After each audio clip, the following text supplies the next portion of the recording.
ये गर्मियों की छुट्टियां थीं। मैं केवी, मेरी प्रेमिका लिसा और हमारे दोस्त मॉरिस, उसकी प्रेमिका रेचल और उसकी बहन मेरी ने एक एडवेंचर कैंपिंग ट्रिप पर निकलने का फैसला किया। हम जंगल में काफी अंदर चले गए। हर कदम के साथ हमारी उम्मीदें बढ़ती जा रही थीं। जैसे ही सूरज डूबने लगा, हम एक अबैंडन्ड जगह पर पहुंचे जो तारों के नीचे हमारी रात के लिए बिल्कुल सूटेबल लग रहा था। हमने कैंप लगाया और जैसे ही रात हुई, मॉरिस और मैं लकड़ी इकट्ठा करने के लिए घने जंगल में चले गए। कभी कभार अनदेखे जीवों की सरसराहट को छोड़कर जंगल बेहद शांत था। हवा ठंडी हो गई और छाया लंबी और भयावह हो गई। जैसे ही हमने लकड़ियां इकट्ठी की, मैं देखे जाने के एहसास से खुद को रोक नहीं सका। कैंप में वापस लीसा, रेचल और मेरी टेंट लगा रहे थे और रात के खाने की तैयारी कर रहे थे। आग गर्माहट दे रही थी, लेकिन जैसे जैसे रात ढलती गई, हमारे चारों ओर का अंधेरा जंगल करीब आता गया। हम लकड़ी लेकर लौटे और जल्द ही एक आरामदायक आग जल उठी। डिनर के बाद लिसा ने बाथरूम जाने के लिए बहाना बनाया। उसने रेचल को अपने साथ चलने और अंधेरे घने जंगल में घूमने के लिए कहा। वे एक साथ झाड़ियों में चले गए। उनकी आकृतियां जल्दी ही अंधेरे में समा गईं। मॉरिस और मैंने आग में लकड़ियां डालना जारी रखा, हम पर हावी बेचैनी की भावना को दूर करने की कोशिश की। जब लीसा और रेचल वापस आए तो निस्संदेह कुछ अलग था। लीसा के एक्सप्रेशन खाली और बेचैन करने वाली थी। उसकी आंखें दूर की ओर लग रही थीं और उसकी हरकतें अननेसेसरी रूप से जानबूझकर की गई थीं। रेचल क्लियरली हिली हुई थी, हालांकि उसने शांति से इसे छुपाने की कोशिश की।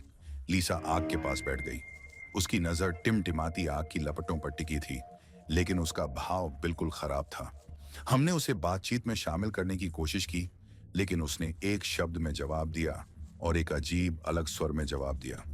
हमने इसके लिए थकावट को जिम्मेदार ठहराया। उम्मीद थी कि यह गुजर जाएगा। जैसे जैसे रात गहरी होती गई, हमारे आसपास का माहौल बोझिल होता गया। जंगल का सन्नाटा स्पष्ट था, जो केवल आग की तड़तड़ाहट से टूटा। लीसा का व्यवहार लगातार इरेगुलर होता गया। उसकी आंखें इधर उधर घूम रही थीं, मानो किसी इनविजिबल चीज पर नजर रख रही हों। उसकी हरकतें झटकेदार थीं और हमारे सवालों पर उसकी रिएक्शंस मीनिंगलेस थीं। जब उसकी आवाज हार्श, अननेचुरल स्वर में आ गई तो घबराहट होने लगी। वह अजीब सी गुटुरल भाषा में बोलने लगी। उसके शब्द टेढ़े मेढ़े और कठोर थे। मॉरिस मदद करने की कोशिश करते हुए सावधानी से उसके पास आया। उसका चेहरा चिंता से भर गया। लिसा, क्या गौलत है? कोई बात नहीं, हम मदद के लिए यहाँ हैं। लेकिन लिसा की प्रतिक्रिया रोंगटे खड़े कर देने वाली थी। उसकी आवाज अब किसी आदमी की तरह गहरी गूंजती हुई गुर्राई, तुम यहाँ क्या कर रहे हो? शब्दों में ऐसी भयावह धार थी कि मॉरिस की रीढ़ में सिहरन दौड़ गई। जब वह लड़खड़ा कर वापस लौटा तो उसका चेहरा पीला पड़ गया। वह ऑब्वियसली अननेचुरल चेंजेस से भयभीत था। लीसा की ताकत बढ़ती दिख रही थी और उसने मॉरिस पर भयानक आसानी से काबू पा लिया। उसने उसे एक पेड़ के खिलाफ फेंक दिया। उसका शरीर एक तेज आवाज के साथ जमीन से टकराया। जैसे ही लीसा का व्यवहार तेजी से वायलेंट और अनप्रेडिक्टेबल होता गया, रेचल और मेरी एक दूसरे से चिपक कर डर के मारे चिल्लाने लगी। हताश होकर मैंने लिसा को शांत करने की कोशिश की, लेकिन वह अब वह लिसा नहीं थी जिसे मैं जानता था। उसकी आंखें अब अंधेरी और खोखली हो गई थीं, मुझे द्वेषपूर्ण दृष्टि से घूर रही थीं। वह व्यापक रूप से मुस्कुराई, एक अस्थिर मुड़ी हुई मुस्कुराहट, और कहा, मुझे लीसा पसंद है। उसकी आवाज एलिसा का मिक्सचर और कुछ अधिक गहरा, यह महसूस करते हुए कि लीसा एक मैलेवोलेंट एंटिटी के वश में थी जो उसे चाहती थी। मॉरिस और मैंने तुरंत लीसा पर काबू पा लिया। उसके वायलेंट स्ट्रगल के बावजूद हमने उसे अपने पास मौजूद रस्सियों का यूज करके बांध दिया। इस बीच लीसा पागलपन से हंसी। उसकी हंसी एक भयावह स्वर में गूंज रही थी। जैसे ही लिसा की हंसी पूरी रात भर गई, दानव की आवाज जो अभी भी लिसा के मुंह से निकल रही थी ने घोषणा की, मुझे लिसा पसंद है। शब्दों में गहरा डिस्टॉर्टेड अफेक्शन झलक रहा था जो हम सभी में सिहरन पैदा कर रहा था। रेचल और मेरी डर के मारे स्टन्ड हो गईं और वे तुरंत जंगल छोड़ना चाहती थीं। मॉरिस और मैंने इसके खिलाफ निर्णय लिया।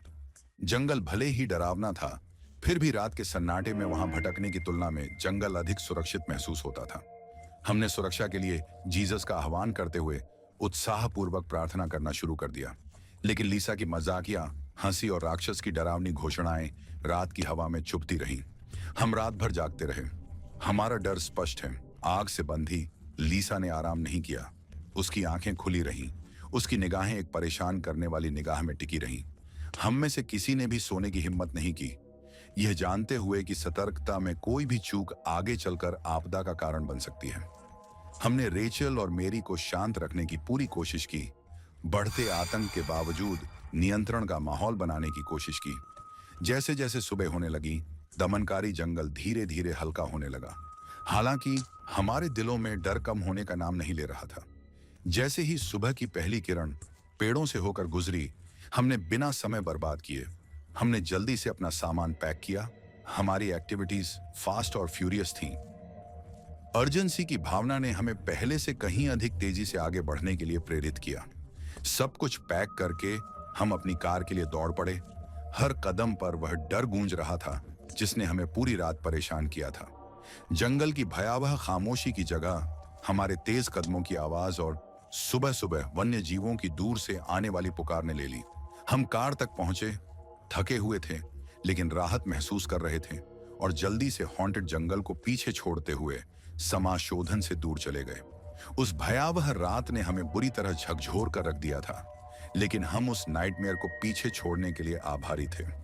लीसा हालांकि अभी भी बेहोश थी, सुरक्षित थी, और हमने उस छोड़ी हुई जगह पर कभी नहीं लौटने की कसम खाई। यदि आपके पास भी कोई वास्तविक डरावनी कहानियां या अनुभव हैं, तो आप उन्हें मुझसे शेयर कर सकते हैं। और अधिक रोचकता के लिए हमें सब्सक्राइब करना ना भूलें।